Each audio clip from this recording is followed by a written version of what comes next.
Super. Hello, and welcome to today's Spotlight with our special guest, Leo Thompson. It was Leo's birthday yesterday, so please drop a message in the chat with a happy birthday message to him. He will be talking to us about some myths teachers need to destroy to make their students amazing. Sounds interesting, right? Before we start, I'd like to thank you for being here today. We are so happy that you took the time to make it to this T4 Spotlight. We'd love if you could introduce yourself in the chat and tell us who you are, what you teach, and where you're from. As always, I'd like to remind you that we're recording this session. Please mute yourself when you're not speaking and feel free to use the reaction buttons, comment or ask questions in the chat as much as you'd like. We'd love to see our participants actively engaged. Our spotlights are packed with our warm welcome, content delivery of 35 to 40 minutes, and an interactive Q&A session. Today, we are honored to have Leo Thompson. He is the Educational Partnerships for Icon Study, and he's committed to supporting busy educators in a way that they can help students become truly independent learners. He's also a global speaker and creator of infographics such as the Inclusion Umbrella, previously featured on T4. He has held multiple roles as a teacher, school director, and consultant for the Council of International Schools.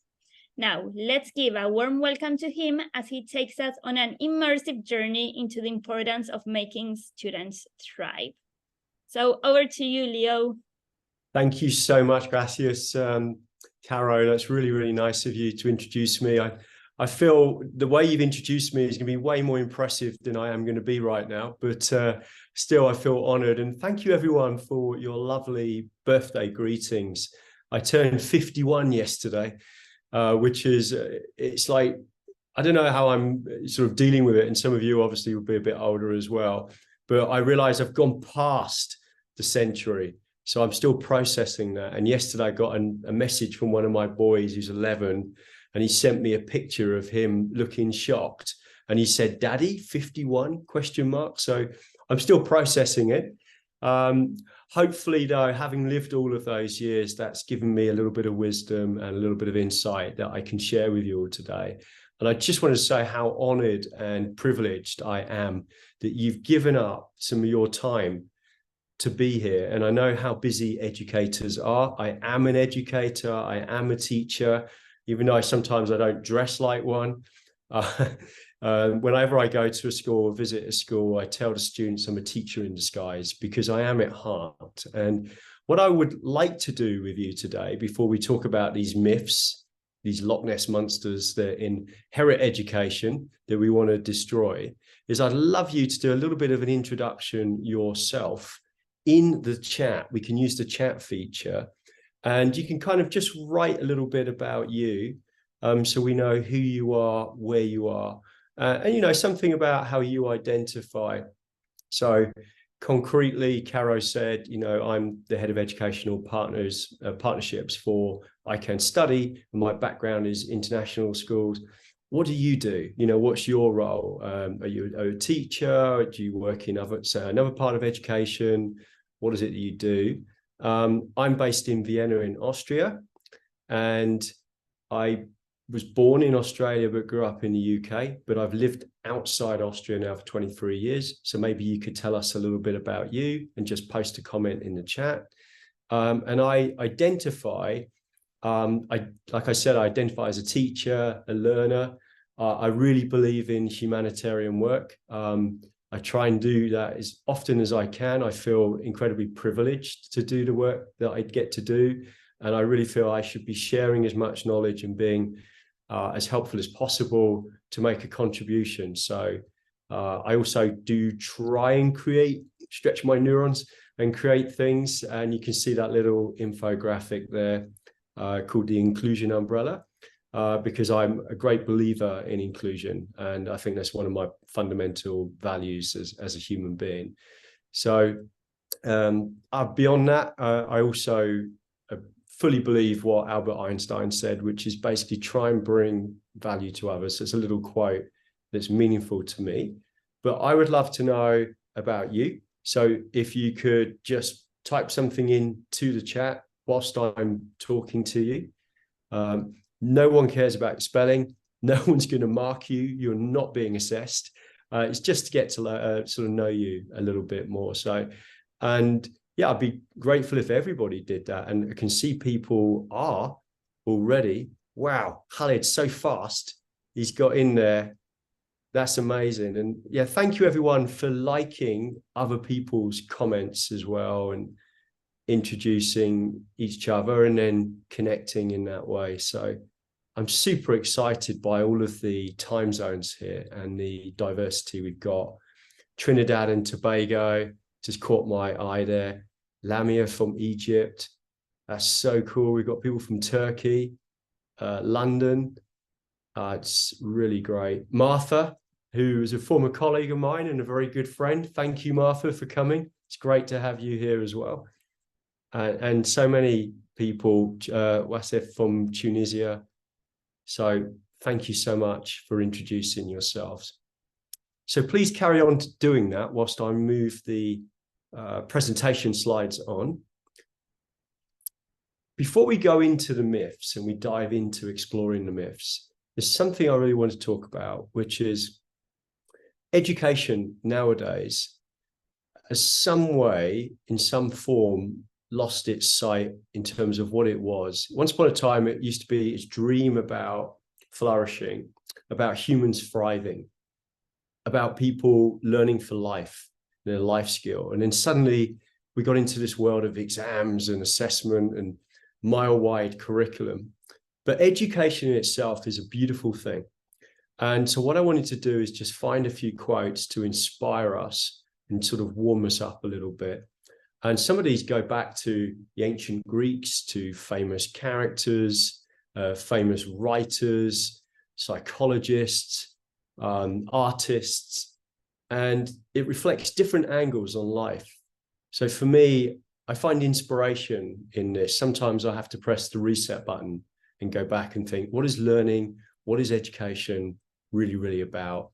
The notion of lifelong learning that we talk about nowadays goes all the way back to Seneca, which is ancient Rome. Those of you who love music, B.B. King, beautiful thing about learning is that no one can take it away from you. It's yours and you own it. And then the incredible Gandhi, what an incredible figure and person he was. Live as if you were to die tomorrow and learn as if you were to live forever. Da Vinci, learning never exhausts the mind. Maybe the body, if your students are working all night, studying for exams, hopefully not, but the exhaustion of the mind, no.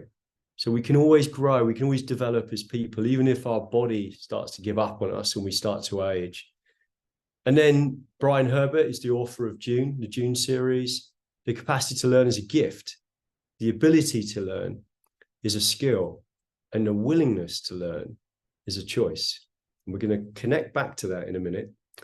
And finally, Carl Rogers, famous psychologist. The only person who is educated is the one who has learned how to learn and change. And in some way, that's going to be the topic of all the myths that we're going to discuss today. So yeah, thank you for your feedback there. Is that Busa? Hopefully I didn't say that incorrectly, but it's really great to get feedback on these quotes. And of course, thinking about your quotes, maybe there's an educational quote that's really meaningful for you, and you can add that as well in the chat.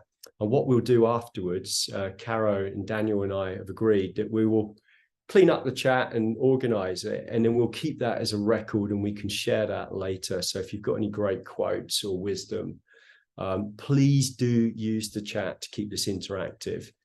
And in a minute, I've got a surprise for you as well. We're going to use an interactive technology called Jamboard. So I'm going to keep going because I know that we don't have a great deal of time, and there's a lot of things that I want to share with you, which I think will be useful. Okay, let's get this straight. If you hadn't already realized, great teachers are heroes in a world that needs a lot of learning, a lot to learn, has a lot to learn. And obviously there's so many big challenges and issues still in this world that we inhabit, that as human beings, we have to do our best to deal with. And we're educating the children of the future, the leaders of the future. So what can we do? So inspirational quote there by Vicky Davis. I realized that all of the other quotes I shared with you were from men. And so I thought, okay, let's find some really great quotes and from females. And we've got Vicky Davis. Beyond that as well, now we're going to talk a little bit about what has happened in education and what the big challenges are that are holding back. We know, yeah, girl power, exactly, Cara. So we've got some incredible girl power here today as well on our screen in this virtual room as well. So one thing I wanted to sort of start with really is going beyond these inspirational quotes. We know there are some challenges and big problems in education right now, despite its really positive intent. It's really positive intent, isn't it? Which is to empower people through knowledge. That's what education is about. That is what learning is about. However, children will often tell you, and you may have experienced this yourself as educators, that they don't have enough time to get everything done. They're worried about what's going to come up in an exam or an assessment. They don't get it, or they don't understand it. The penny hasn't dropped yet. These are things you'll often hear when you're working with children. Other problems you notice: distraction, the D word, distractions in classrooms, technology. All of this causes lots of issues and affects learning. It's a big deal for kids. And, you know, what about others? They're looking around, you know, what are other people doing? People seem to be doing more than them. And this creates this sort of pressure and this stress in them. And then they question their own identity, you know, themselves, this belief of themselves. Maybe I'm not smart enough. I could be better. So these are all problems around people and around learning that we find in the education system. And the education system, as you know, has become an increasing burden in terms of pressure and high stakes exams and assessments and things. And as a teacher, a lot of that burden has fallen onto your shoulders. So a lot of that weight you're carrying in different education systems around the world. And because of the work that I do, I work in international education, I travel a lot to different schools and different systems. I just see a pattern of just too much stress and too much pressure and hyper assessment for young learners. And when I say young learners, then that proceeds right through schools into high school and, you know, right up into university as well. And that was never the dream around education. You know, going back to Aristotle and Socrates, an unexamined life is not worth living. It was all about learning and, you know, studying and being curious, which is the beautiful side of education. So not only are teachers feeling the burden, students are feeling the burden. And then increasingly, there's been some amazing and really exciting research going on in neuroscience, cognitive sciences, which has not found its way back through the education system yet for teachers and educators. And that's partly the reason that I'm here. And the reason that I want to talk about this is because I work for a company that has access to that research and can bring it into classrooms and to time-poor teachers. So we're going to talk a little bit more about that in a minute. And something else that's kind of made it worse, really, in the education system is just the myths that still exist. And some of these myths you're going to know, and you're going to know that they're myths. And some of them you might not be quite so clear yet about why there might be a myth and what neuroscience and cognitive science is saying to prove 100% that they are myths. So please keep the comments going in the chat so that you can interact. And if there's anything that I'm saying that you agree with, or you want to add something to, or, bring into the conversation, please do. Please do. So thanks for all of that engagement in the chat. So these myths are blocking human progress. They are hindering what humans can be. And I'm about to demonstrate that to you. So let's dive into this world of myths. And I'm keeping an eye on the chat as we go along. So hopefully you're still with me. Nobody's dozed off yet. Excuse me. So myth one is a huge, colossal myth that has held people back for hundreds of years, if not thousands of years. And you'd be familiar with this myth. And you may or may not know some of the neuroscience on this. And some of this is very exciting neuroscience that's appeared in the last 5 years. A lot of it from MRI scans, cognitive resonance type scans of the brain, but not just. There's been a lot of case studies as well. And so let me share a little bit about this. So because reading volumes and volumes of research can be quite wearying and tiresome, what I've tried to do for you is just summarize some of the main ideas. Okay, and again, we're going to record this. So if you want to go back at any time and watch this again, you can look at these slides and you can look up this research yourself if you wish. But it's fundamentally huge, right? This myth about intelligence being fixed and not grown is completely and utterly false. So what do we know? So we know, yes, there is a large amount of genetic inheritance, which is handed down through your parents.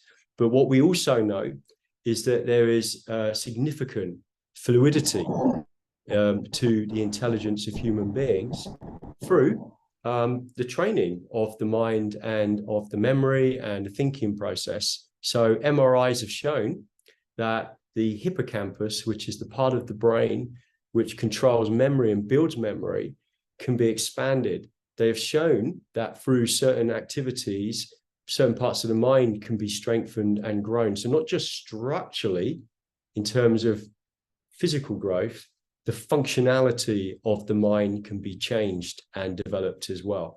So through having the right mindset, let's get off that page, by having the right mindset and the right self-belief and the right strategies, all children, and all adults and all human beings can fundamentally increase their intelligence.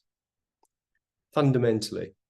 It's absolutely important that all children understand that and that they don't carry this myth into their self-identity. So you will notice as educators that students, by the time they're like 10 or 11 or 12, they're forming identity statements about themselves, about I'm smart, I'm not smart, I can do maths, I can't do maths. You may be familiar with that.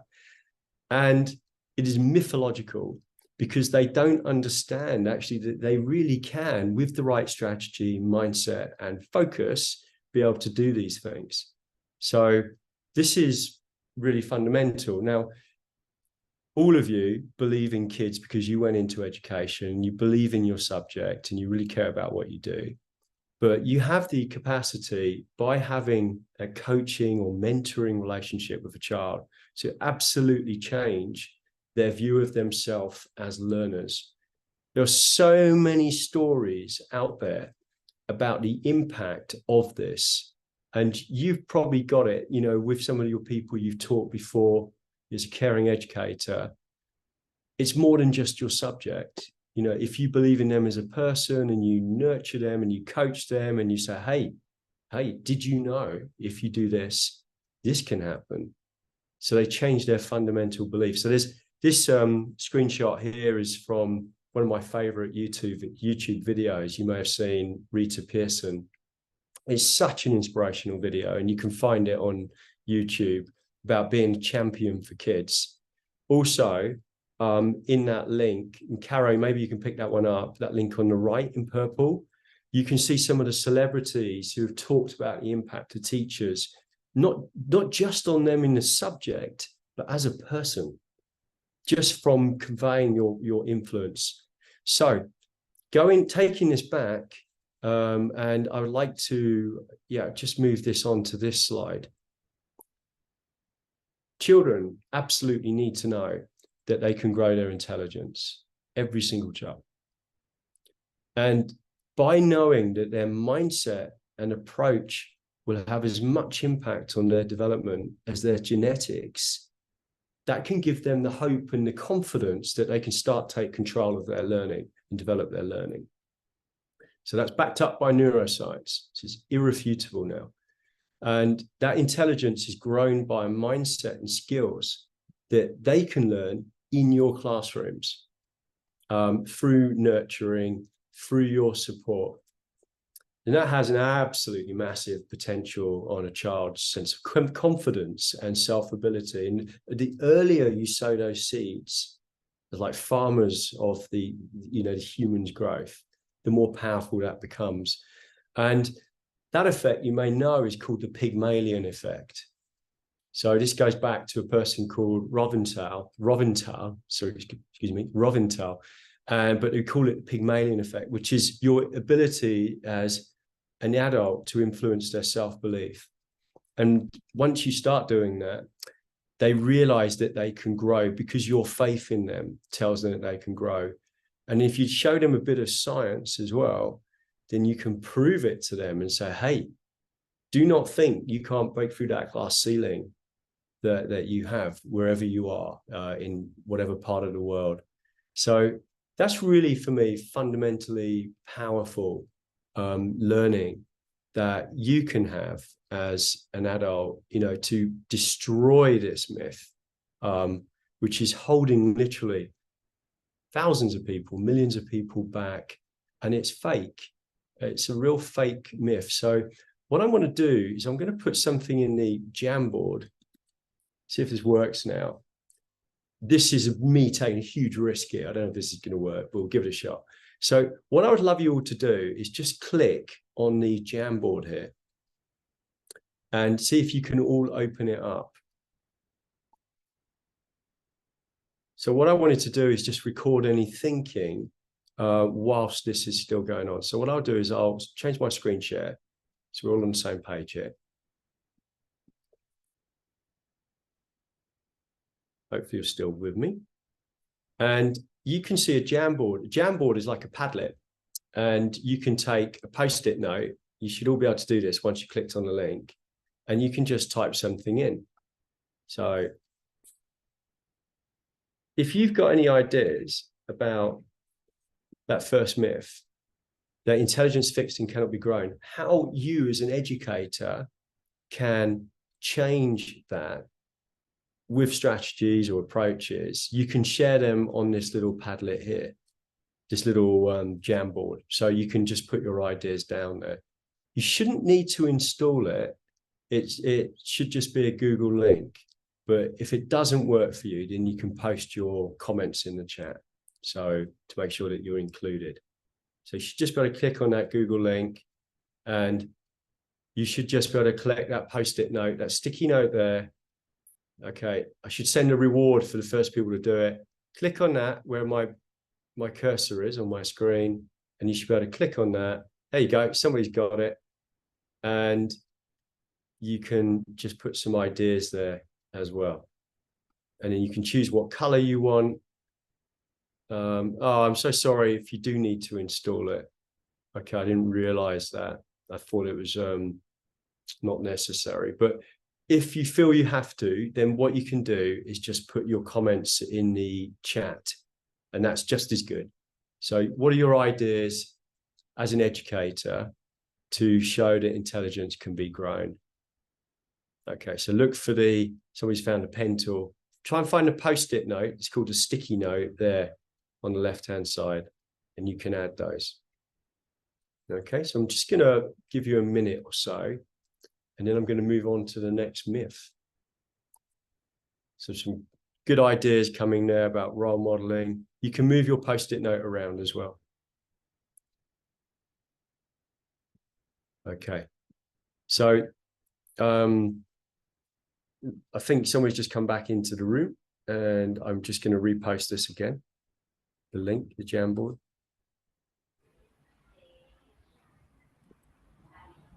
There you go. Right. Okay. So you guys carry on with that, and I'm going to move on now to the next myth, and we can add more later on. I just wanted people to get the idea of how to use the Jamboard. All right. So I'll go back to my other presentation now. Sorry, can I have a question? Sure. Because I have some problem with my with my computer to see the camera, and I am connected from my cell phone. Is possible you to repeat the question for us? What we have to write? Sorry, Yes. but I have to Yes. disconnect for some No, minutes no, and I'm no, lost. no problem at all. I don't want to give you Sorry, anything. Leo. No, I don't want to cause you any stress whatsoever. So you don't have to do this, but the idea is, what strategies can you use to destroy this myth about intelligence being fixed in a classroom? And you can see that, well, you can't see it yet, but you'll see it after, because we'll send you a copy. People are sharing ideas about how to do that best. Okay. So thank you, everyone who's been doing that. Now, I think, because I have to keep moving here, I'm going to go to myth 2. And I think this is another one which is got out there. And when I grew up, I remember hearing this and I believed it. And I thought you were either born with a great memory or you weren't. And that was it, full stop. So I have literally witnessed this myth in action myself. So the slide I'm showing you now is very famous, actually, by people who study memory, psychology, cognitive science, and it's called the Hermann Ebbinghaus curve, or the forgetting curve as well. And it kind of makes sense, doesn't it? And you notice intuitively that you're less likely to remember something after time has gone by. Of course, we know that. It's intuitive. And what Ebbinghaus proved is over a certain amount of time, it reduced by this percent or by this percent on average in his studies. Now, his studies have been critiqued, but they're still generally true, still had, in terms of cognitive neuroscience. However, what they know is that memory is improved if the topic itself is meaningful and if it's relevant. So if you're teaching students and you connect it to themselves, to something they're interested in, or they can see the purpose or the value of it, they are immediately going to encode it, memorize it, encode it in a way that they are going to remember for longer than if they didn't connect it and it wasn't relevant and it wasn't meaningful. So I'm just seeing the comments in there. Yes, there is a certain amount of genetics in memory too, and do be proud if you've got a great memory. It's a great tool. But the point is that you can develop it and it can be trained. So moving on, to reduce what they call knowledge decay, you can use strategies and techniques. And I can study, this is something that we train as part of our program and our course. And I will probably come back and do another, if I'm invited back, if T4 haven't had enough of me, I'll come back and do something about memory and training in memory with you as well. But we've got some resources for you at the end. Thank you, Karen. So just to talk about the basics here, there are the basics that we all know as humans that affect memory. This is proven beyond all reasonable doubt. And we know it because we experience it. If you get a bad night's sleep, if you're not feeling well, if you're feeling unwell, you're not getting a good diet, you're not balanced, that has an impact on your memory. If you're mega stressed, you can't recall things. You go into fight or flight mode as opposed to recall and encoding. So stress and learning are very bad. That's why well-being is so important for kids. And then memory strategies, there's so many that we can use. There are just basic ones like mnemonics and chunking and so forth. That's all good. We can all cover that. But we can go way beyond this. And neuroscience allows us to go way beyond this. So just to prove that, here's a few studies, and you'll see that I do this routinely, that show that kicking back to the memory can be trained. The hippocampus is the part of the brain which is most associated with that. But by doing certain memory-based activities, they can literally measure and see the strengthening of the brain and the building of the brain in certain areas. And this can literally be seen through scanning. It's really exciting. It's really exciting. Also, they realized that certain diseases like Alzheimer's and so forth can be combated by doing certain training, certain activities, all sorts of things as well that they're finding out now through the neuroscience. So it's a really exciting area. They know that memory can be trained, memory can be enhanced, and it's all about knowing that it's process. Memory is movement. Building memory is a movement in the mind, right? After a while, it becomes habitual, but it can be trained. And it can be trained by connecting things to higher order learning and higher order thinking. One of my great quotes that I love is from Daniel Willingham. He's the author of Why Don't Students Like School? Not all students and not all schools, of course, but a lot. And what he says is memory is the residue of thought. Residue of thought. So it's the proceed of thinking and connecting and putting things together. I think that's fantastic. So you teach your children to think, you're encouraging them to think, asking questions, getting them to ask their own questions. They start connecting things in a way that they will remember them. And it's fundamentally powerful. So what students must know is that memory is a skill that can be learned and practiced. Cannot get into that, oh, I can't do this, I cannot remember that, I can't recall this. It's because their process is wrong. And the environment they're in does affect their encoding and their retrieval. So the memorizing is the encoding, the retrieval is when you remember it or you recall it. And by them understanding that just by learning, by connecting things, categorizing things, comparing and contrasting as a routine, they will retain much more information first time round.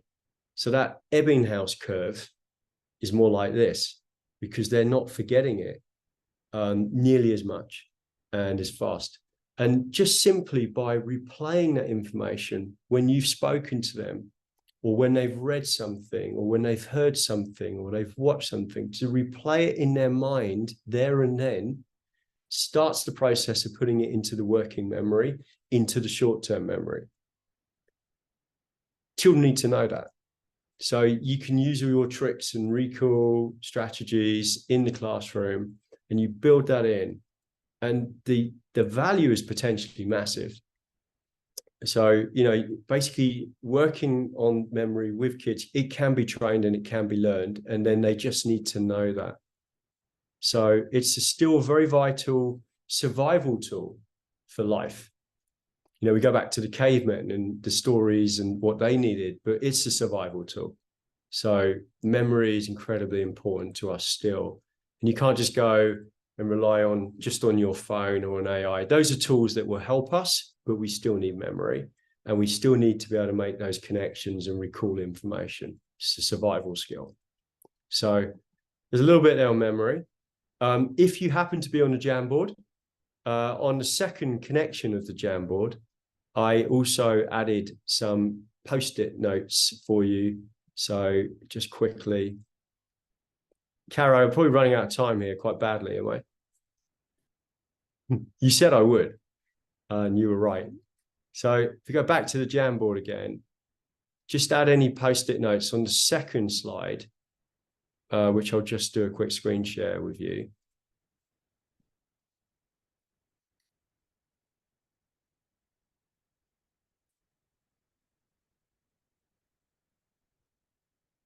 Got so many slides here, I've lost everybody. There you are. All right. So on the second slide here, you should be able to just add any more post-it notes as well around about memory. And are there any ideas or techniques to help people remember things and recall things as well? So it's the same technique. You can pick up the post-it note and you can add things in there, any ideas for memory as well. But you can come back and we can do that later if you want, and we can see how people are progressing. And then meanwhile, I'll go into the third myth, okay, which is another mega myth as well. So I go back. Okay. So you should be able to see on your screen now a slide that says hard work is the key to success and learning. And you're thinking, what? That's not a myth. That's true. But let me talk about that briefly, because this is really important to understand. Okay, there you go. So what students really need to know is to work smart and then hard. And the problem we have in the education system right now is that we work through what we call often brute force recall, flashcards, revision strategies, memorizing, self-testing, studying with friends. Very few students are taught in a way that they become independent in terms of their self-organization and self-management and form strategies. In some programs, you're working in a much more advanced way where they actually are, you know, so if you're fortunate that study skills are built into your program and your students are learning that self-organization, self-regulation, metacognition, that's great. But if you look at the world, generally it's not built in enough into education systems, and therefore children do the copycat thing, which is they see what their friends are doing and they kind of just copy those behaviors. And a lot of that's like flashcards, particularly as students get older, flashcard approaches. So the idea is teaching children the strategies first and then hard, and then watch what happens. Watch what happens. It is absolutely amazing when kids have developed their own sort of strategies and they're thinking of reflecting about their learning. And they're thinking, okay, what's going to be more effective for me now? If I do this, will I get a better result than I do this? When should I ask for help? Or do I know this enough yet? So they just self-test themselves. So that's beginning to become strategies or metacognition. We're going to share some resources for you that will help students to work smart. And then, of course, you want them to work hard and put effort in because you want them to grow and be amazing and be fabulous. But it's the smart bit they need to understand first. So not just pure sweat and pure effort. They've got to be strategic and they've got to have the right mindset as well. And that's really important because that will affect their grades and their performance, but they will get a lot more time back. If they get more time back, they can spend that time with their families and with their friends and do other things, even their hobbies, and keep themselves balanced and things, particularly as they get older. So it's very important that students, we don't just say work hard. Of course, you must say put effort in and you must reward effort. Carol Dweck and her research, reward effort. Yeah. But beyond that, it's the strategy that kids need. So teaching children that in the classroom, using those things about mindset and skills, talking about that, something that they need to understand. That often just copying what others are doing is not going to get them the best result, and teaching them to be much more metacognitive about what they're doing is really, really valuable. So I'm going to keep going. There's some of the research there about that. It's really fascinating. Some of this is very recent research. And again, the focus on self-regulation, metacognition, encouraging that, it is amazing to see how students can just race ahead with it. There's some research showing on top academic performers are very good at self-regulation and metacognition. And there's no reason why all students can't learn that, and they can't be taught that as well. So just a little bit of research there, and you can find more yourself as well in terms of the studies that have been done. And we know this is true anyway now. So let's destroy that myth. Caro, how much time have I honestly got? Like about 15 minutes Okay, I think it's doable. without a Q&A. Okay. We need to be done by 2 GMT. Okay, just checking. Right, okay, I think I can do this. So please do put any notes or comments into the third Jamboard. That's the third slide as well, about how to destroy this myth in your classroom or in your school that currently exists, and get the balance right between working smart and then hard. You know, what can you do? What can you say? What actions, what lessons, what stories, what metaphors, what analogies, you know, what can you do with kids to bring them on in that way? So I'm going to keep moving, if I may. Okay, this is going to be a fantastic one that I want to talk about. And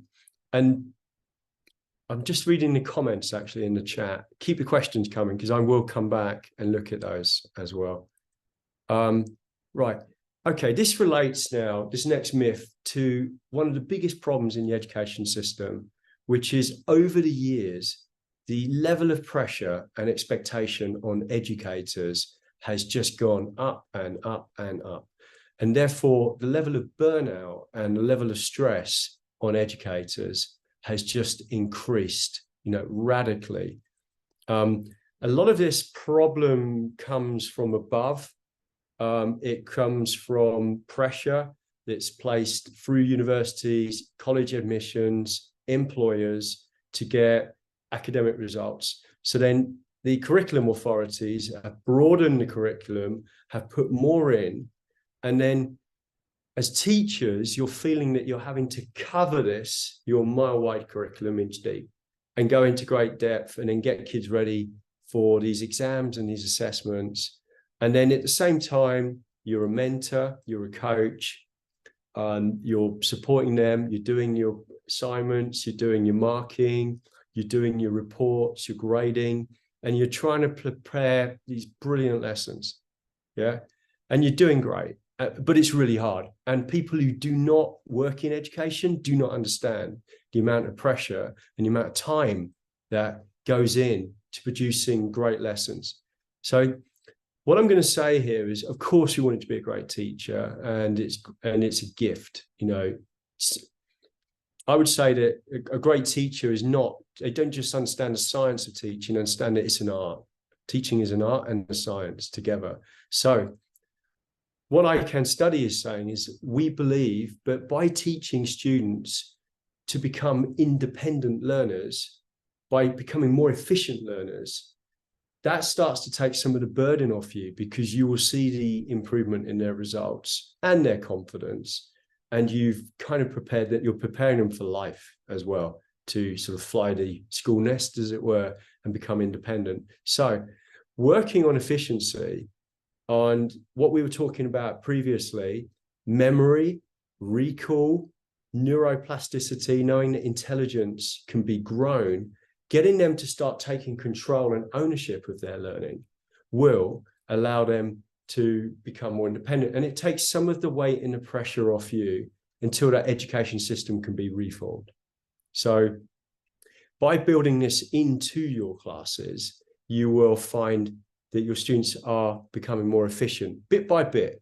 It's tiny, marginal gains, inch by inch and step by step. They become more independent. And working on, you know, those strategies and those tactics is going to be really important. I'm just reading the comments here because it's really important that I'm not misunderstood here. Yes, you can be a great teacher and overwhelmed because you're a human, and because the amount of energy and the time that you have is finite. It's limited. Is it 160 hours a week, or whatever? I can't remember the exact number, but it's limited and it's finite. So we need to be effective and efficient, and the students need to be effective and efficient in the education system. So the science supports that. It really shows that even if your teachers are not very experienced, but they're working on the students' independent learning skills, the students will do better. And even teachers may only have 1 or 2 years of experience or 3 years of experience.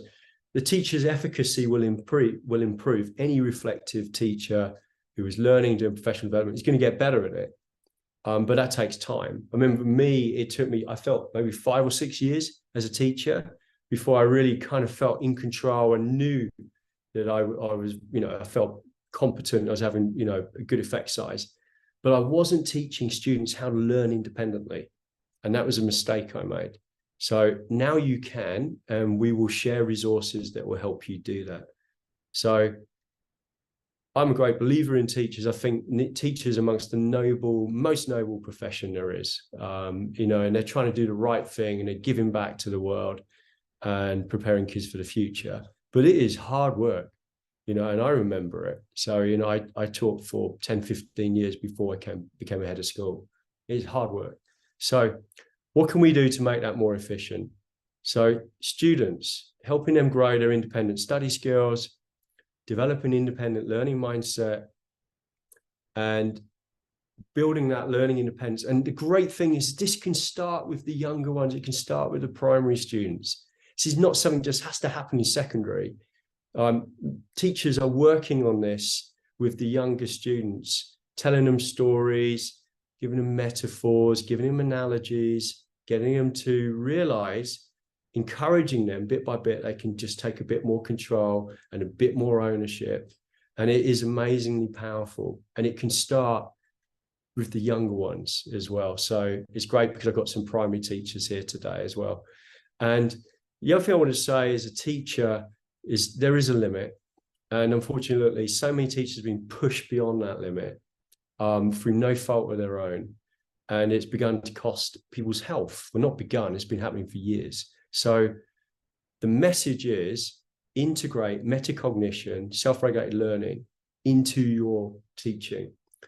3 minutes a lesson, couple of minutes here, build it in, and you will start seeing difference. We will share resources for that to help you with that, for your own self-preservation as well.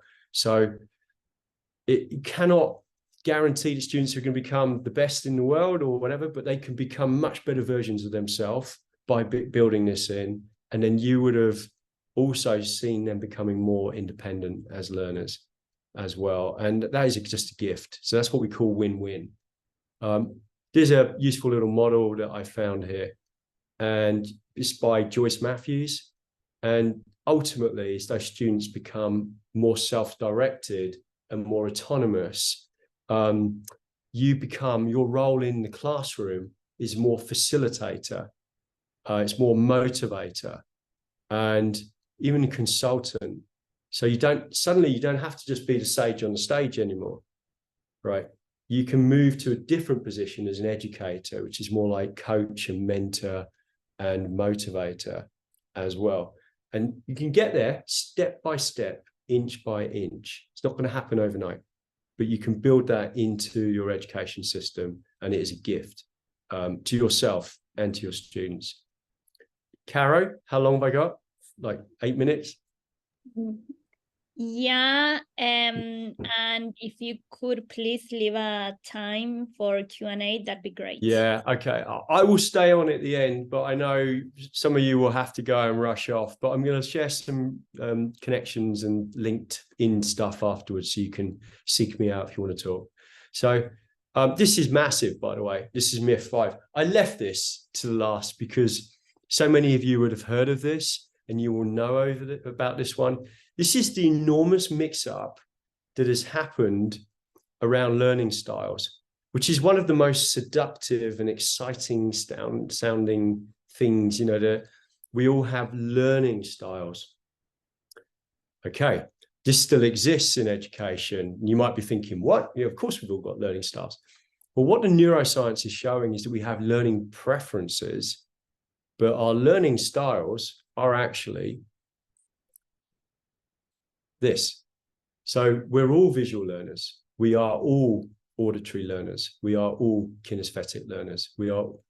That's what the research is showing. But it's saying we might have things that we prefer in terms of the way we do things and the way we process.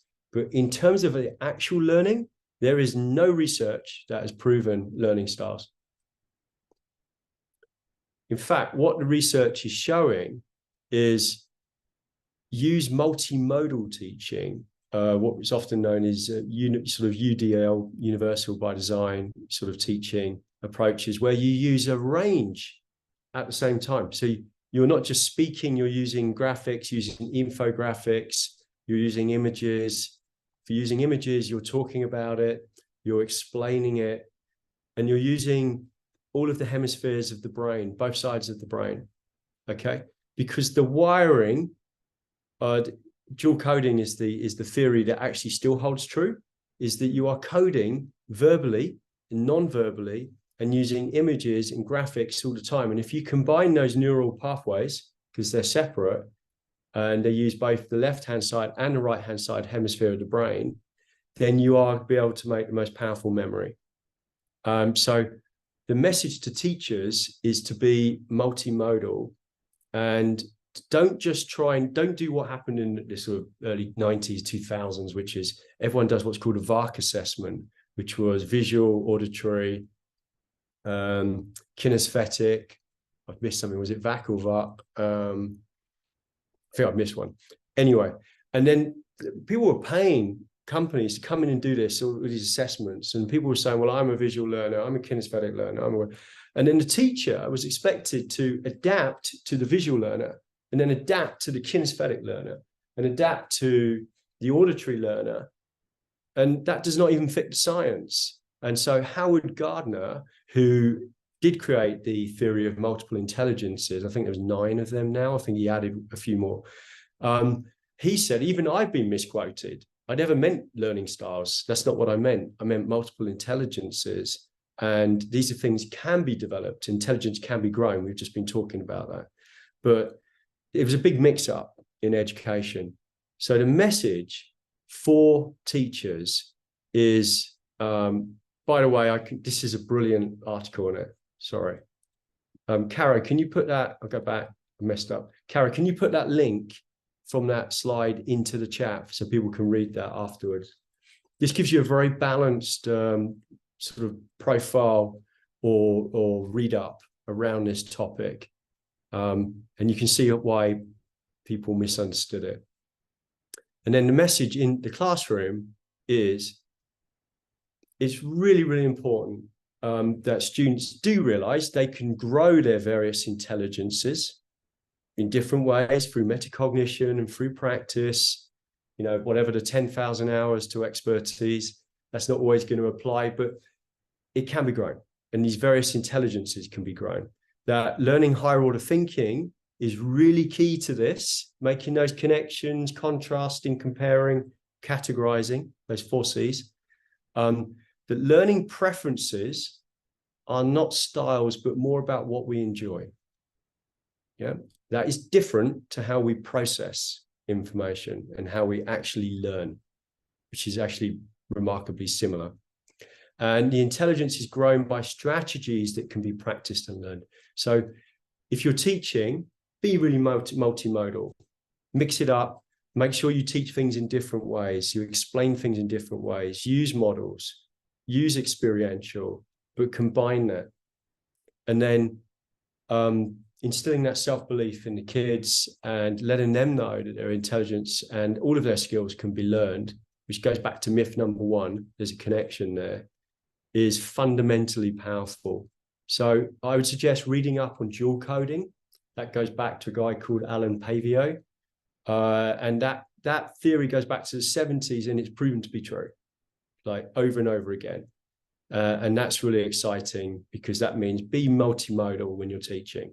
Don't just rely on one mechanism, mix them up. So I think that just brings me towards the end of the myths. I realized I had to rush a little bit there, so it's bad teaching by me. I'm sorry. I had to accelerate and move things through. I just want to talk a little bit about what I Can Study does. And very quickly, I Can Study literally specializes based only on neuroscience, on learning to learn skills. So the company specializes in answering that question of, if you had all of the skills and mindsets you need to be a super efficient, effective learner, what would they be? That's what we train. And so there's some of our coverage there. And a lot of it is the science language, but we've got the student-friendly language as well. And we make videos for students. We have paid programs. We make videos for teachers as well. And this program has been going now for 3 years online. And we've started now to do face-to-face workshops. We recently were in India. We were traveling in India doing masterclasses and things. It's a very exciting area. We're supported by the University of Monash in Australia, and more recently, Google, actually, in Australia as well, going to help us develop and grow the company. So that's what we do.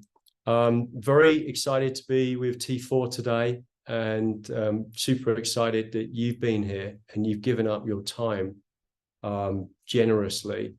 Like I said, I identify as an educator. I'm a learner. I try and learn as much as I can to support change in education. I think you are that. You are the change.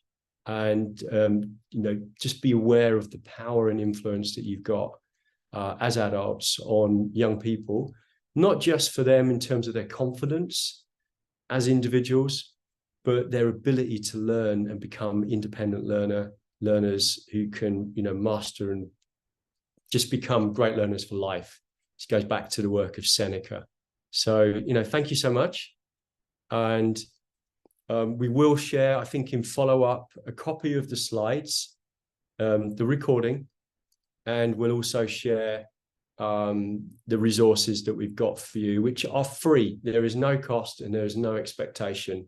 I Can Study makes its money through its paid program, which is very successful, and you can find that online. And then we use that money to make videos and free resources, which we share on YouTube and the rest of the world. So that's our business model. And hopefully that will make your life easier and your jobs easier as well for the benefit of young people. Thank you so much, T4. Thank you, Caro. And I'm ready for any questions that you've got. Hi, everyone. So if you have a question, please drop it in the chat. I think Sonia, if you're still there, she had a question. She would like for you to suggest strategies to enhance intelligence and memory. Okay, great. So I've got a little gift for you. So, it's the most important of questions, isn't it? What can we do to help those children? So on the share, the Jamboard, I have hidden a 6th slide for you. So I'm just going to move that across a little bit. There you go. And these are concrete suggestions of things that you can do. Can you see that? Actually, can you see something that says a few ideas? A thumbs up? No, not really. No, we're there. I think it's me sharing the wrong one. There you go. How's that? Oh, yeah, there. Right. So what I've done, and these are literally tried and tested techniques that teachers can use to destroy some of these myths and to give students ownership of their learning. So I've mentioned a few of these things, like, for instance, teaching very powerful metaphors for students around learning to learn concepts. For instance, about them learning to drive their brain, using the analogy or the metaphor of the brain, where effort is just the fuel for the car, but they can learn to control it and manage it through this skill called metacognition, which is thinking about thinking. We've got videos on that for you as teachers, but also for your students to watch. Reading for younger students is great, just to read stories of metaphorical transformations of people. So they can develop a more positive mindset. Stories are very, very powerful. We've been telling stories since dawn, since the dawn of mankind. And them reading stories, like, for instance, I was reading one in a book about Brightside the puppy, and it's for young primary children, and how Brightside had this positive outlook on life. And whenever Brightside the puppy had these difficult experiences, how did he overcome them? How did he, and it's sort of a nice metaphor for kids to learn about positive mental attitude and positive optimism is what it's called in neuroscience. So stories can be great, and you can choose your stories. You can have real life stories where people have overcome challenge and have shown resilience, and they've been successful. And you can read those stories, and kids can research those as well, again, to inspire them that they can do this, that they can overcome their adversities. I probably can't talk you through all of these, and you might fall asleep, but I've left them there in the Jamboard for you. And this is just a selection. This is just a few powerful strategies to destroy those neuro myths that I've shared. Okay, this has been an amazing session. Thank you so much, Leo. I will share everything on the app, the recording and all the resources you shared with us today. And thank you everyone for joining our session. It was like, I can't believe these myths. I believed in almost each of them. So it has been... Me too. So there you go. It has been great, Leo. So thank you so much. And you're welcome to host another Spotlight at T4 whenever you want. Oh, it's such a nice offer. And thank you all for coming as well. And if I had more time, we would have had breakout sessions and discussions and things. But maybe we can just do a big workshop and get lots and lots of people here. And I'll share more research and make it more practical and more sort of in the classroom skills for you. That'd be great. I'm sure our members would love that. Yeah, thank you so much. I'm going to stay on for a few more minutes. Caro, we need to save that chat as well. Yeah, of course. So thank you everyone for coming. See you on our next Spotlight. Yeah, thank you everyone. Thank you.